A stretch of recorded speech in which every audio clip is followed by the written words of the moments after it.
Hey, it's Ben Wise from ZOAR Fitness, and this is the name game. Workout number 49 is rope-a-dope. It's a 9-minute AMRAP of 5 hang squat snatches at 115 or 85 for males and females respectively, and then an ascending amount of rope climbs. So it'll be 1 in round 1, 2 in round 2, 3 in round 3, rope climbs to 15 feet. Let's get into standards. Number 1, for the hang squat snatch, the hang is considered to be anything below your waist as long as you use straight arms, right? So it could be a hip snatch where you bring it down and stays at the crease of your hip and then you throw it again. Again, as long as you're not doing one of these where your arms are still bent in your snatch, as long as you have straight arms and you get there, that works. So you could do like a hip snatch, hip squat snatch for each rep, or you could actually go down to the hang where you're staying above your knees, right? So anything up from the knee to the hip, straight arms, that's considered a hang and it's a good rep. And then again, it's a squat snatch, so it must be a squat snatch where your hip crease has to pass below the top of your knee in each rep for it to be considered a good squat. It is okay if you power it and then do an overhead squat after the fact. That's okay. Obviously it's going to be slower and more taxing, but if that's necessary for you, that's okay. The rope climb. You start on the ground each time and you have to touch above the 15-foot marker, or at least at the 15-foot marker with your hand on each one. And that's it for the rope climb. The setup. I want your barbell at least 8 feet from the rope. So wherever the rope contacts the ground, 8 feet from there, you'll put a little tape line down and your barbell must stay at least 8 feet away from that rope. Again, it's not really going to slow your transition times down much, but it will ensure that you don't actually fall into your rope. Not part of the setup, but it's something to consider is, if possible, use a rope that has very little of a tail on the floor.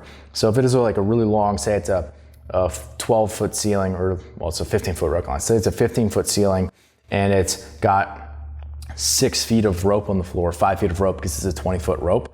That just poses the risk, frankly, for you to step on it and turn your ankle. If at all possible, get one that has very little, if any, extra, where it's basically like almost touching, this is the floor, where it's almost touching the floor, but actually there's no rope laying on the floor where you could twist an ankle on it. I know that's probably a technicality and a lot of people don't have the option to go up to their gym's rope and just cut it off at that length.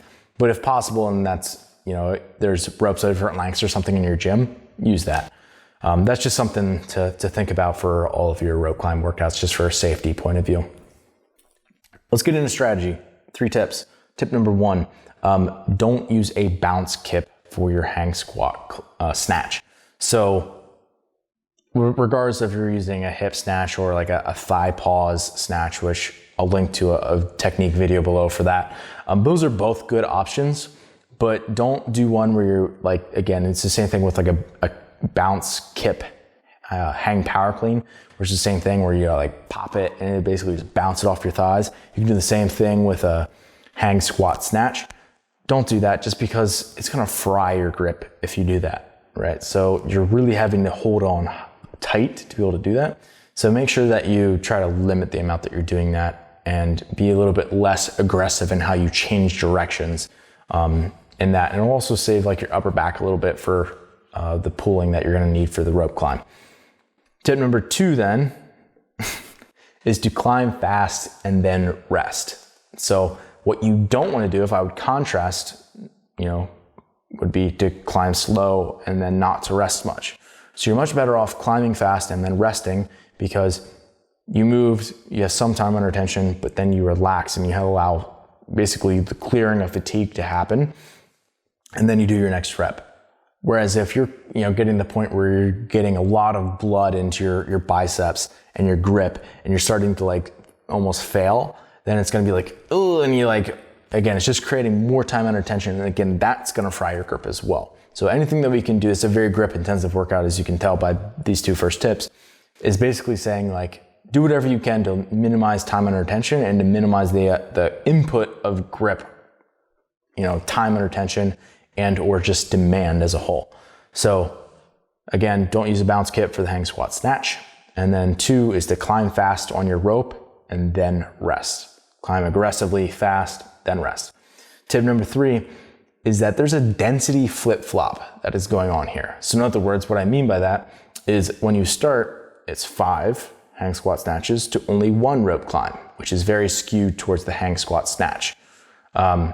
Very quickly into this workout, it will become less and less about the snatches and more about the rope climbs. And that's what I mean, is like you get deeper in the workout, it kind of goes like this, where it's snatches, rope climbs, and it's gonna go like this, where it's a lot of rope climbs and snatches almost become irrelevant by the end of this workout, especially if you're efficient at rope climbs and you get deep into the workout. So again, that's not really necessarily saying that like, you know, there's a lot of strategy in terms of like your pacing. It's just good to know that, okay, this turns out to be a rope climb heavy workout at the end of this workout. It's just kind of good to know and prepare yourself for and to have that sort of mental preparation going on. But other than that, I think it's honestly a pretty simple, straightforward workout. It's a couplet, it's relatively short, get after it. So if you're someone who's just watching this on YouTube and you're not a pro member yet, and you're not part of the protocol, you can get a 7-day free trial if you go to zoarfitness.com/pro-trial. I'll link to it below. But for everybody else, best of luck on rope-a-dope.